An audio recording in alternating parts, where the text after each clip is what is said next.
Hello students, आज हम लोग चैप्टर शुरू करने वाले हैं अवकल समीकरण यानी कि डिफरेंशियल इक्वेशन।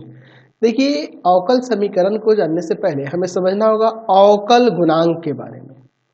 अवकल गुणांक यानी कि डिफरेंशियल कोफिशिएंट के बारे में हम लोग क्लास 11th में पढ़े हुए हैं।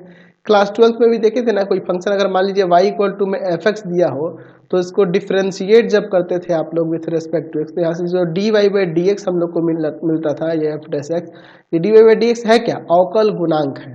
ये अवकल गुणांक, इसे हम लोग y1 से भी डिनोट कर सकते हैं, y डैश से भी डिनोट कर सकते हैं, इस तरह से इसे डिनोट कर सकते हैं।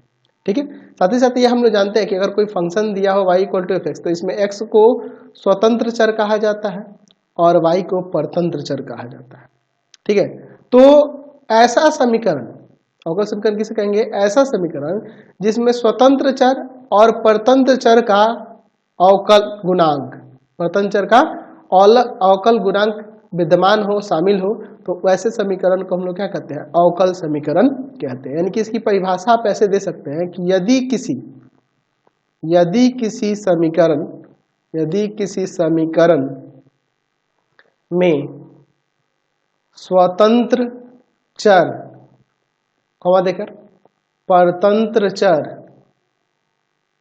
एवं परतंत्र चर का अवकल गुणांक विद्यमान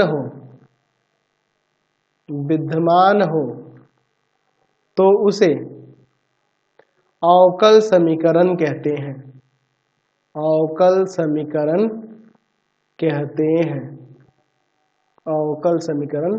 कहते हैं, डिफरेंशियल इक्वेशन कहते हैं। जैसे अगर मैं मान लो एग्जांपल के लिए देखो, मैं यहाँ पर लिख देता हूँ dy बाई dx और प्लस में 7x इक्वल टू में 5, तो मैं यहाँ देख रहा हूँ कि x यहाँ स्वतंत्र है। अच्छा, इसमें और कोई परतंत्र चर नहीं है, लेकिन परतंत्र चर का यहाँ पे अवकल गुणांक शामिल है, तो इस तरह का ये समीकरण के रूप में दिख रहा है, इसलिए आपका क्या कहलाएगा? अवकल समीकरण। मैं यहाँ पे लिख देता हूँ dy by dx, x dy by dx plus y sine x equal to में e to the power x, तो ये भी आपका एक अवकल समीकरण है। देखो, इसमें स्वतंत्र चर है, परतंत्र चर है और यहाँ पर परतंत्र चर का अवकल गुणांक इसमें विद्यमान है, तो ये इस तरह का जो समीकरण है ये क्या कहलाएगा? अवकल समीकरण कहलाएगा, डिफरेंशियल इक्वेशन कहलाएगा। जैसे मैं लिखता हूँ x second order derivative plus में y dy by dx equal to में 0, तो ये भी आपका एक अवकल समीकरण कहलाएगा, क्योंकि इसमें भी देख रहे हैं कि स्वतंत्र चर, परतंत्र चर और उनके परतंत्र चर के यहाँ पे अवकल गुणांक शामिल है। तो ये फर्स्ट ऑर्डर का है, ये द्वितीय ऑर्डर का है ना जी, सेकंड ऑर्डर का है, तो ये भी क्या है? आपका एक अवकल समीकरण है। तो अवकल समीकरण की परिभाषा आपको समझ में आ गई यहाँ से, है ना जी। तो इसकी परिभाषा इस उदाहरण के हिसाब से हम लोग ऐसे भी दे सकते हैं, या मैं यहाँ लिख देता हूँ कि यदि x स्वतंत्र चर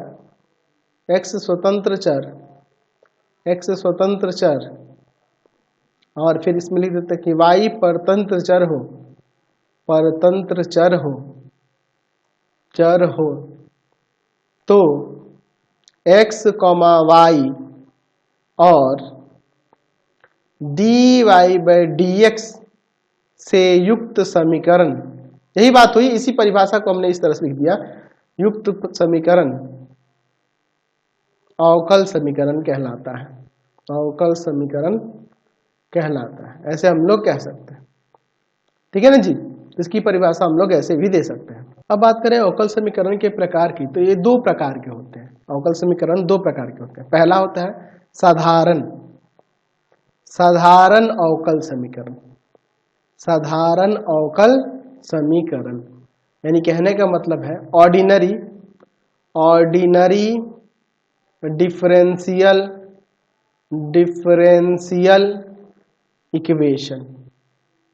ऑर्डिनरी डिफरेंशियल इक्वेशन, देखिए हम लोग क्लास 12th में इसी के बारे में सिर्फ पढ़ने वाले हैं, साधारण के ही बारे में, दूसरे वाले के बारे में हमें नहीं पढ़ना है। ठीक है ना जी। ये देखिए, साधारण अवकल समीकरण ऐसे अवकल समीकरण होते हैं जिसमें केवल एक ही स्वतंत्र चर हो, है ना, एक ही स्वतंत्र चर हो और वो एकदम साधारण आपको देखने मिलेगा। मतलब उसमें केवल अवकल समीकरण जिसके एक ही स्वतंत्र चर हो वो आपका साधारण अवकल समीकरण हो जाएगा। कहने का मतलब है कि जैसे मैं यहाँ पे लिख देता हूँ, पहला वाला एग्जांपल ले लेता हूँ, जैसे dy/dx प्लस का 7x है ना इक्वल टू में 5। तो ये आपका साधारण है, सरल है, सरल एकदम है ना, साधारण है, क्योंकि देखिए इसमें कह रहा है कि इसमें केवल एक ही देख रहे हैं कि एक ही केवल स्वतंत्र है, इसलिए साधारण अवकल समीकरण हो जाएगा।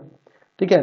अब इसके बाद अगर मैं मान लेता हूँ यहाँ पर ये दूसरा वाला, ये भी आपका साधारण ही अवकल समीकरण, ये भी आपका साधारण ही अवकल समीकरण है, स्वतंत्र चर इसमें एक ही है। ठीक है ना जी। अब एक से अधिक के स्वतंत्र चर कैसे होंगे, जब हम लोग दूसरा वाला एग्जांपल देखें ना उसमें आपको समझाता हूँ मैं। तो इसका परिभाषा कैसे दे सकते हैं कि वे अवकल समीकरण जिसमें या जिनमें केवल एक ही स्वतंत्र चर हो, साधारण अवकल समीकरण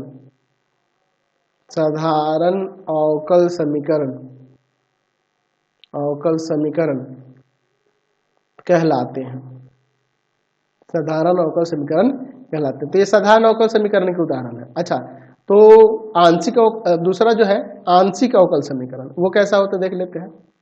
आंशिक अवकल समीकरण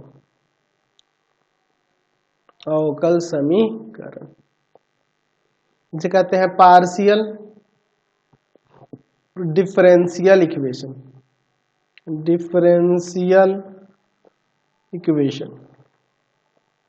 तो जो जो आंशिक होते हैं ना, जो आपके पार्शियल होते हैं, इसमें दो या दो से अधिक स्वतंत्र चर होंगे और उनके सापेक्ष उसके अवकल गुणांक भी उसमें शामिल होंगे, तो वैसे को आंशिक अवकल समीकरण कहेंगे। जैसे मैं यहाँ पे देखो क्या देता हूँ, मैं यहाँ पे समझिए क्या करता हूँ, मैं यहाँ पर लिख देता हूँ, मान लो y², यहाँ पे मैं लेता हूँ derivative of z with respect to x, और प्लस में मैं लिख देता हूँ यहाँ पर x derivative of z with respect to y दे देता हूँ, और इक्वल टू मैं लिख देता हूँ हम यहाँ पे मैं 5। तो इस तरह का जो अवकल समीकरण है ये आंशिक अवकल समीकरण। देखिए इसमें देखो x y दो स्वतंत्र चर दिख रहा है, स्वतंत्र चर यहाँ पे z है, x और y दो स्वतंत्र चर है, और इसी के सापेक्ष यहाँ पर देखो z का डिफरेंशिएशन हुआ x के सापेक्ष और यहाँ y के सापेक्ष। तो इस तरह के अवकल समीकरण को आंशिक अवकल समीकरण कहते हैं। तो ऐसे लिख सकते हैं कि ऐसे समीकरण या ऐसे अवकल समीकरण जिनमें दो या ऐसे अवकल समीकरण कर देते हैं, ऐसे अवकल समीकरण जिसमें दो या दो से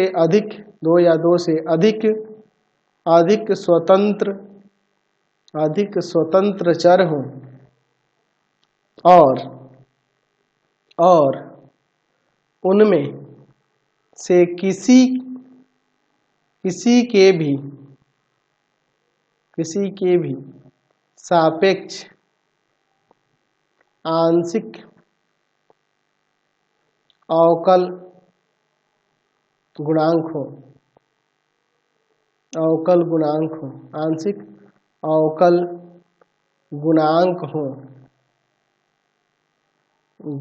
हो, आंशिक अवकल समीकरण कहलाता है, आंशिक अवकल समीकरण कहलाता है, अवकल समीकरण कहलाता है, ऐसे कह सकते हैं, है ना जी। चलिए क्लियर हो गया, कोई दिक्कत नहीं है इसमें। चलिए अब हम लोग बात करेंगे किसी अवकल समीकरण के कोटि और घात के बारे में। चलिए पहले हम लोग कोटि के बारे में बात करते हैं। यहाँ पे लिखता हूं मैं अवकल समीकरण की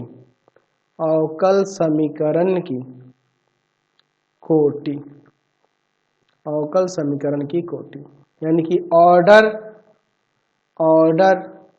of a differential equation, order of A differential equation. क्या होता है किसी अवकल समीकरण की कोटि? देखिए जैसे मैं यहाँ पे एक अवकल समीकरण लिखता हूँ dy/dx प्लस का y इक्वल टू में 5। मैं दूसरा मैं अवकल समीकरण लिखता हूँ x d² y dx² plus y dy/dx का पावर 3 इक्वल टू में 7। तो इस तरह ये आपके ये दोनों क्या है, अवकल समीकरण है। तो इसकी अगर मैं कोटि कहूँगा तो कोटि देखिए क्या होता है, इसमें क्या कितना ऑर्डर तक डेरिवेटिव हुआ है वो देखना होता है। तो इसमें एक ही ऑर्डर तक डेरिवेटिव है, इसलिए इसकी कोटि एक। इसकी कोटि कितनी होगी भाई, 1 होगी। इसमें देखिए द्वितीय ऑर्डर तक का डेरिवेटिव हुआ है या द्वितीय ऑर्डर तक का डेरिवेटिव हुआ है, एक ही बार डेरिवेटिव हुआ है या द्वितीय ऑर्डर डेरिवेटिव हुआ है, तो इसलिए इसका हो जाएगा कोटि 2। समझ गए ना। तो ऑर्डर देखना होता है, अगर 3 बार डेरिवेटिव दिखेगा, थर्ड ऑर्डर डेरिवेटिव दिखेगा तो कोटि 3 हो जाएगा। जितना order derivative, higher order derivative उस पर जो दिखेगा वही उसकी कोटि हो जाती है। तो अवकल समीकरण की कोटि की परिभाषा लिख सकते हैं कि किसी अवकल समीकरण की कोटि, अवकल समीकरण की कोटि उसमें विद्यमान उच्चतम कोटि के अवकलज की कोटि के बराबर होता है। ठीक है ना जी, ये ध्यान रखना है। समझ गए। तो इसका कोटि 1 था, इसका कोटि 2, समझ में आ गया कैसे। अच्छा, अब इसका घात क्या होता है, अवकल समीकरण का घात, यानी degree of a differential equation, degree of A differential equation क्या होगा। ठीक है ना जी, अवकल समीकरण का घात क्या होगा। ठीक है ना जी। तो देखिए घात की अगर बात करें तो पहले आपको देखना होता है कि जो आपके पास अवकल समीकरण दिया हो वो, पहले मैं इसकी परिभाषा लिख लेता हूँ, है ना, फिर आपको आगे बताऊंगा। तो यहाँ पे तो अच्छे से समझ में आएगा। मैं यहाँ पे लिख सकता हूँ इसे कि किसी अवकल समीकरण की घात उस अवकल समीकरण में शामिल उच्चतम कोटि अवकलज की उच्चतम घात, ध्यान रखना कि वो केवल धनात्मक पूर्णांक होना चाहिए, केवल धनात्मक पूर्णांक, जो घात होगा धनात्मक पूर्णांक के रूप में होना चाहिए, को कहते हैं। जबकि उसमें ध्यान ये भी रखना होता है, जब अवकल समीकरण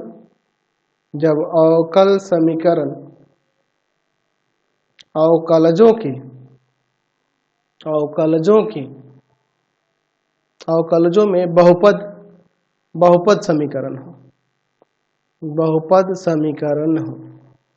ठीक है ना जी, ये चीज ध्यान रखना होगा। देखिए समझ लीजिए, देखिए किसी अवकल समीकरण का घात उस अवकल समीकरण में शामिल उच्चतम कोटि, जैसे ये देखिए ये समीकरण, देखिए इस अवकल समीकरण में जो कोटि शामिल है उसका घात देखो। ठीक है, तो ये इसमें कोटि एक ही शामिल है, dy by dx, तो इसका पावर यहाँ पे क्या कुछ नहीं तो 1 है, इसलिए इसकी घात हो जाएगी 1। और ये ध्यान रखना होगा कि जो समीकरण दिया होना चाहिए अवकल समीकरण, वह बहुपद समीकरण के रूप में होना चाहिए। तो देखो ये बहुपद समीकरण के रूप में है, ये बहुपद समीकरण के रूप में है, इसलिए इसका घात 1 हो जाएगा। ये भी आपका बहुपद समीकरण के रूप में है, देख रहे हो ना, x d² y by dx², देख रहे हो ना, ये 2 घात है, फिर यहाँ पे यहाँ x का क्यूब के फॉर्म में, देख रहे हैं ना जी। इसी तरह से ये बहुपद के रूप में दिख रहा है, इसलिए बहुपद समीकरण के रूप में दिख रहा है, इसलिए इसका घात क्या हो जाएगा, घात हो जाएगा यहाँ पे क्या हो जाएगा जी। तो देखो इसका कोटि पहले ध्यान में दो, कोटि यहाँ 2 है तो इसी का पावर देखेंगे, ये नहीं कि सर इसका पावर 3 है तो लिख देंगे, नहीं। किसी अवकल समीकरण का घात उस अवकल समीकरण में शामिल उच्चतम कोटि अवकलज की उच्चतम घात होती है। उच्चतम कोटि का जो अवकलज होगा उसका घात देखा जाता है, यानी इसका भी घात 1 होगा। तो अगर मैं यहाँ पे कोई अवकल समीकरण लिख दूं, x d² y by dx² plus का y d³ y बाई में dx³ है ना, पावर में 2, और प्लस का यहाँ पर मैं लिख देता हूँ 5dy बाई dx, और इसका पावर में यहाँ पे देता हूँ 9, और प्लस का 7 = 0। तो इस अवकल समीकरण ये भी बहुपद के रूप में दिख रहा है। तो देखो हायर ऑर्डर डेरिवेटिव यहाँ पे है, तो इसका कोटि कितना हो जाएगा, कोटि हो जाएगा 3। और घात की जब बात करेंगे तो घात इसी का पावर देखेंगे, ये नहीं कि इसका पावर देखेंगे, नहीं, जो उच्चतम कोटि होगी उसी का घात देखा जाएगा। हायर ऑर्डर डेरिवेटिव्स में जो होगा उसी का घात देखा जाएगा, यानी 2। समझ गए ना। तो इस तरह से बस ध्यान रखना होगा कि वो जो समीकरण दिया होना चाहिए बहुपद के रूप में होना चाहिए, बहुपद समीकरण के रूप में होना चाहिए। साथ में ये भी ध्यान देना है कि केवल धनात्मक पूर्णांक ही होना चाहिए उसके पावर में। अगर यहाँ पे पावर में 1/2 होगा तो इसका घात अपरिभाषित हो जाता, ठीक है नहीं, ऐसे नहीं होता, मतलब पावर यहाँ से हटाना पड़ता है ना। या तो उसको सिंप्लीफाई करके पावर हटाएंगे, अगर नहीं हंसने वाला है, नहीं पॉसिबल है, तो घात अपरिभाषित हो जाएगा। तो ध्यान रखना कि उसका घात जो होना चाहिए केवल धनात्मक पूर्णांक के ही रूप में होना चाहिए, ठीक है ना जी। तो एक काम करते हैं, आज की क्लास में इतना ही। नेक्स्ट वीडियो में हम लोग एक्सरसाइज पे जाएंगे और कोटि और घात के ही बारे में पढ़ना है और उसी से रिलेटेड क्वेश्चन है। आपको हमारे 3 चैनलों को सब्सक्राइब करना होगा। पहला है path finder classes Chhapra, path finder classes Chhapra. दूसरा है आपके पास भारती भवन, भारती भवन रविकांत सर, रविकांत सर। और तीसरा चैनल है Ravikant sir RD Sharma solution, RD Sharma solution. तीनों चैनलों को सब्सक्राइब कर लेंगे। इससे रिलेटेड वीडियो के लिए सीधे डिस्क्रिप्शन में, इससे रिलेटेड नोट्स के लिए गूगल पे जाकर सर्च करेंगे www.ravikantsir.in और यहाँ जाकर आप सभी क्लासेस के नोट्स, उनके पीडीएफ को डाउनलोड कर सकते, पढ़ सकते। इंस्टाग्राम और फेसबुक पे जाकर पाथफाइंडर क्लासेस छपरा को लाइक एंड फॉलो करना नहीं भूलेंगे। Thanks for watching the video. Comment करके जरूर बताएं कि हमारे चैनल से वीडियोज आप सभी को कैसे लगते हैं। Thanks for watching.